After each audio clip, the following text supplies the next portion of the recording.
What's up, guys? How are you? Welcome back. It is your boy and your host, He Bat, coming at you with another episode of Toys in My Closet.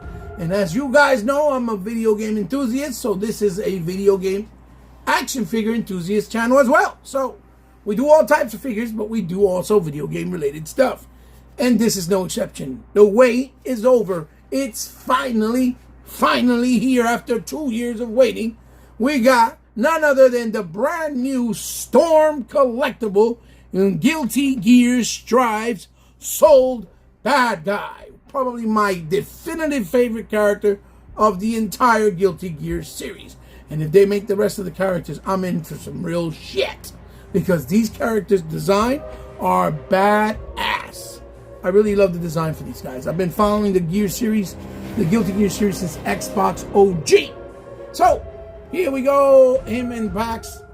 And you know, in the box, it really not really appreciated because they have that beautiful cellophane protection on it. But you got an idea what it looks like. Here's the picture of Sol Badguy right there with his beautiful, beautiful animated artwork look, which they should have been done anime for this long ago, way overdue. I don't know why they haven't. There's Sol Badguy's wonderful artwork on the side. Here is the name, the logo for Guilty Gear Strive, and this is how he looks concurrently in the new game, Guilty Gear Strives. Guilty Gear Strives at the top, and this is a pretty thick box. Don't have a lot of stuff, but the fire effects that he brings is pretty thick.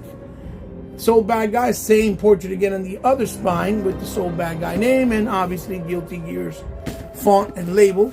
And then you turn it around and you have the Sol Badguy promotional shots from the figure, and then positions of certain spots and certain things that he does in the game being posed with the effects of what he brings. And they look great. And then Storm collectible there on the side, and then legally. So Arc System Works is the owner of this IP concurrently. So they're the ones that call the shots of what is and what is not. They finally allowed the game to come back to Xbox, even though it was on the OG Xbox and 360, you know, for many, many years. So here we go, guys.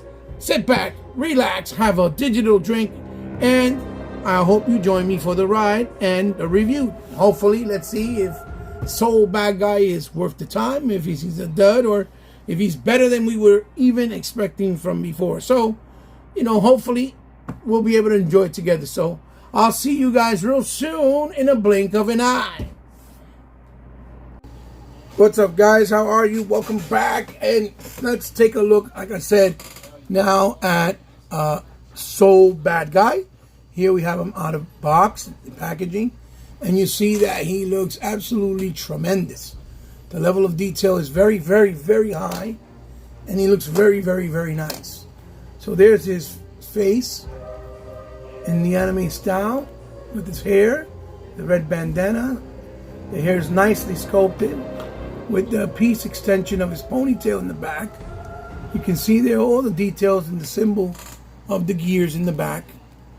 And you can even see that it says right there, I'm trying to zoom it in. It says right there, Riot. And you see the handwriting and stitching even there in the back. I can't read it out, but I think it's fight something with us or something like that. I'm not even sure. Can't really see it. But again, the gold on the clips and the gold on the buttons of his belt. And you even see writing and stitching there. It says free in the front on his cloth thing. Here in the front with the belt in gold, the coloring, the reds, all the level of detail on his shirt. Really nice also with the zippers on the corners, with the gunmetal silver there. The buckles on the vest jacket, as you can see, opened up. The collar going up his neck with the black outlines and the reds and the gold highlights. The handcuff and the cuffs, police cuffs design here, cuffs. The design on his shoulder pads, the wrinkles ruffled up. I think you could even see, you know, like the material of of what the clothing's supposed to be. His gloves looking really sharp, really detailed with the hands showing and painted. Same thing there on the other side. Really, really nice. And then his pants with the belt buckles and the straps around his thighs. Then the designs here on each side with the nice ivory white, the wrinkles and detail. Then his boots with the buckles at the back also saying the same messaging. Let's see. Let's see if we can get it to read. Let's see if we can get it to read. What does it say? Fight for with fans or something like that. It says something like that. I'm sorry. I can't really see it in the camera. I'm sorry. And then, you know, the shoes and the buckles with the reds, the bottom of the shoes being blacks, the heels, and then the red buckles in the back. Like, Sol Badguy looks absolutely stunning. Very, very beautiful figure. And looks like really good interpretation of the character from the actual Guilty Gear game, which is fantastic. So now let's take a look at his accessories that he came with. And here we go, guys. Here is the accessories. And as you can see, the biggest accessory from this whole set is this very big translucent flame effect. And this is when he does the move called Farm Way, I think it's called, or something like that. I might be confusing that with Terry Bogard's King of Fighters, but he does this move set where a fire flame comes out from the sword, and this is a very big, really, really nice and impressive piece.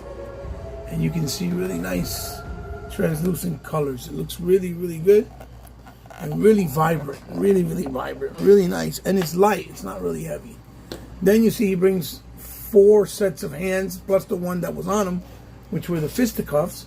So we'll start off with these here, where you see one is the grapple for one side, and then the other one is the other fist.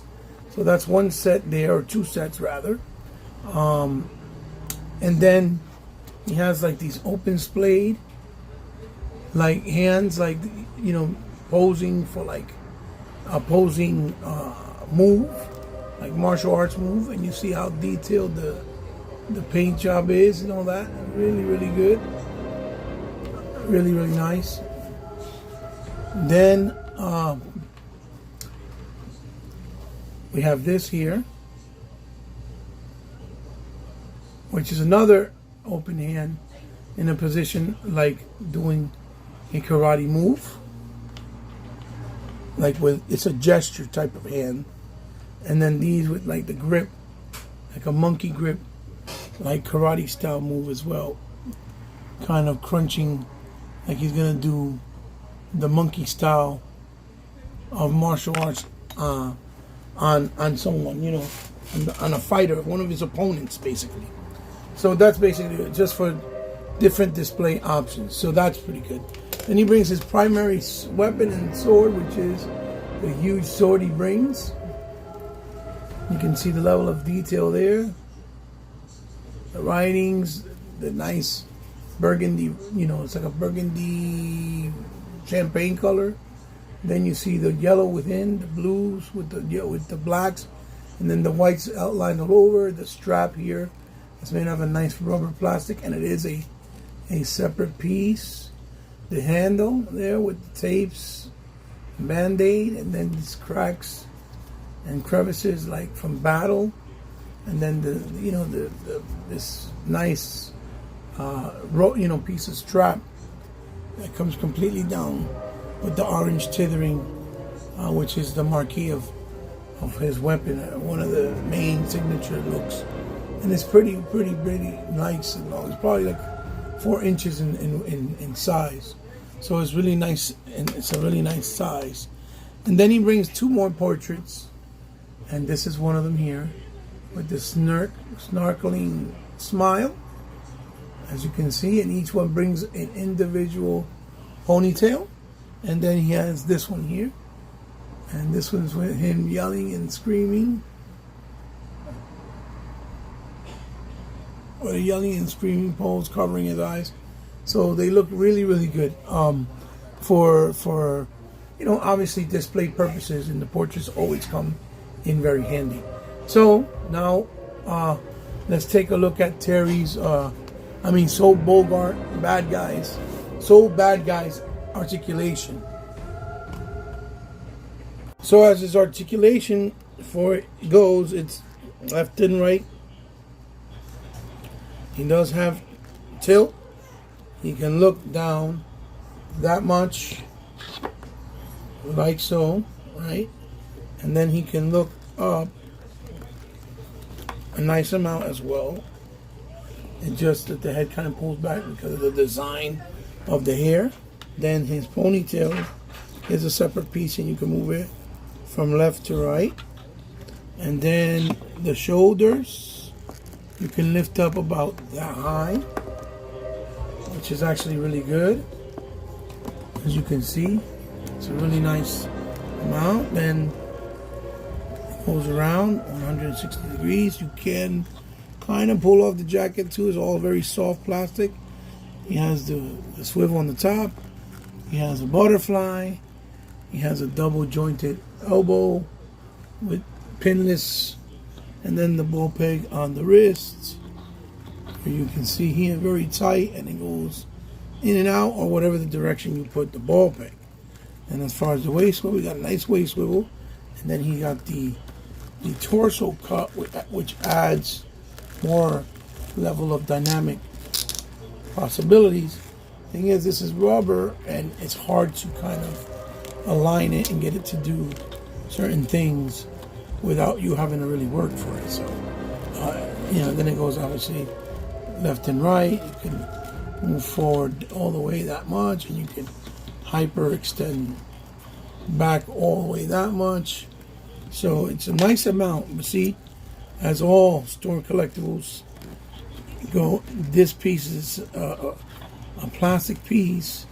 If it goes up and it rides up like this, right, like that, it pops out the head when you're trying to articulate it. So that's why it's a little bit difficult. You just got to learn to play with it the right way a little bit more. Then as far as the legs go, they do almost a full bend and split, which they do.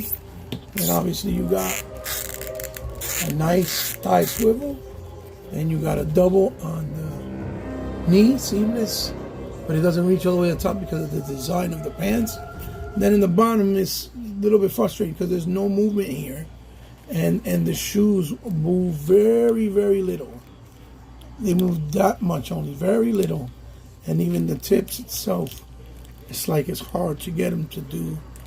And it has a toe tip, but it doesn't move much. And it has very little with the rocker, like very little rocker movement. So that's limited and very, very constricted. It constricts you from doing hyperdynamic poses with the figure, even though all the other parts of the figure, you're able to actually,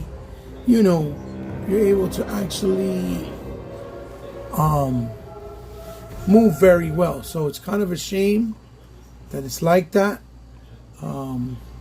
because then you can't really do other dynamic things. But that's the articulation. So now let's take a look at Sol Badguy with his accessory. So here we are. Here we have Sol Badguy, and I changed the portrait and one of his hands, and he's holding his weapon. And this is the way that he wields his weapon. He wields it, believe it or not, he wields it upside down like this. For most of the part in the game, when he swings upwards with the sword upside down. That's how he looks like, which is different, obviously. But you see how cool he looks. He looks really dope. So if you want, I bring in this piece here, the effect piece, and it would basically look like this. This is what it would look like. And then you probably turn the hand that way a little bit, like this way, like so. And this is what he looks like when he does the move with the sword, with the fire coming out, just like that. So that's how the effect goes. some people will probably be like, oh, I just want to have fun with it and just kind of pose this. So maybe I'll just put his hands up like this, like he's being arrogant, and you can put, his sword, maybe him holding it up backwards, like this, towards the front or something like this, right? To make it dynamic, like lift up his hair a little bit more, and just do like this, like he's just doing a pose. And if you want, just put the fire behind him to give the illusion that the fire is coming from him. And I think that would look cool too, as a display option. It's basically, you could do whatever you want. It's your figure. But if you want to do something authentic from the game, then again, that's why I'm saying that the fire has to be positioned the way I just showed it. So there is Sol Badguy with his accessories. So let me do just maybe one or two comparisons, and we'll end the review. So here we have a quick, comparison with the McFarlane Toys DC Multiverse Page Punchers Adult or Older Aquaman. I don't know if it's called King Aquaman, but I think that's what it is. And then I have the Namco Figure Arts Piccolo, Dragon Ball Z Piccolo model kit.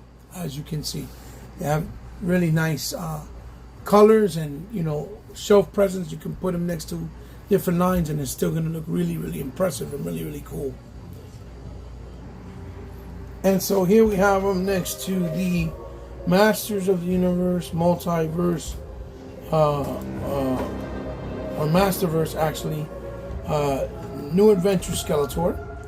And here we have them next to the Gundam Universe. Gundam Universe, I think it's called the Ariel Gundam, if I'm not mistaken. Is it Ariel? I think it's Ariel. I'll be forgetting. No, not Ariel. It's the Shining. That's what it is. Shining Ground Gundam. This is from the latest wave, which I've been trying to review and I haven't, but he looks great. So let's do maybe one more.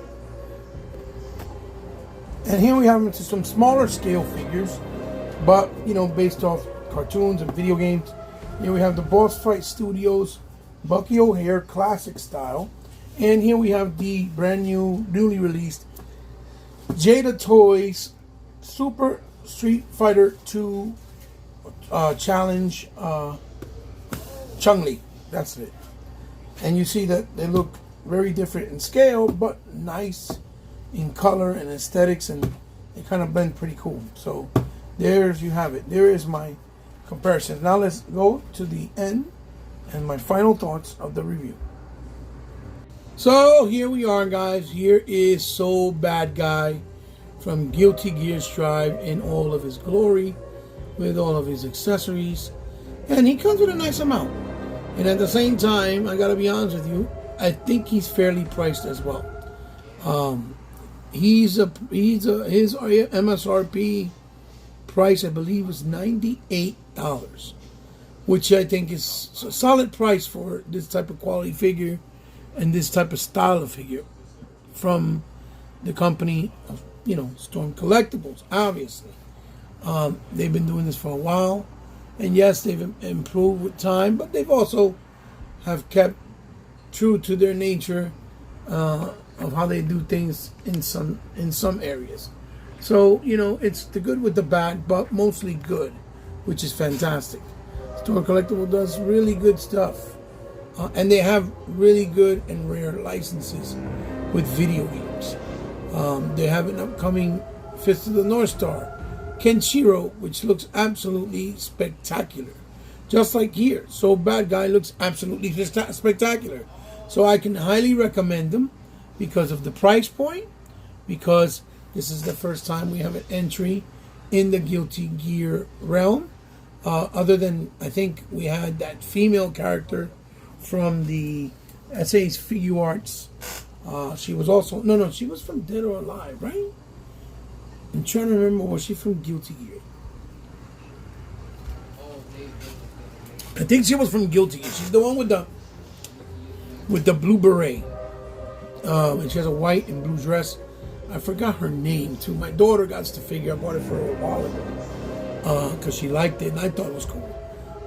So we have Sol Badguy, and he's one of my favorite characters in the whole game. If Storm Collectible plans to go deep, I think I would like to get them all. The nice thing about Storm is since they do so many different lines, they always release 1 or 2 figures either a year or every year and a half. So you don't have to really worry about if, oh my God, I got to get a figure every single month, every single 2 weeks, something like that, like the way that Hasbro has done us here at the end of the year, that every single pre-order that was supposed to be for, end of the year, early next year, it seems like every figure seems to keep coming out earlier and earlier. And right now I'm flabbergasted with a bunch of orders on my fucking credit cards all back to back because they did like more than 20 figures released back to back from the Iron Grenadier 2-pack to the Tripwire to the freaking Firefly Tunnel Rat, the Valkyrian Crimson Guards female 2-pack, the Grunt.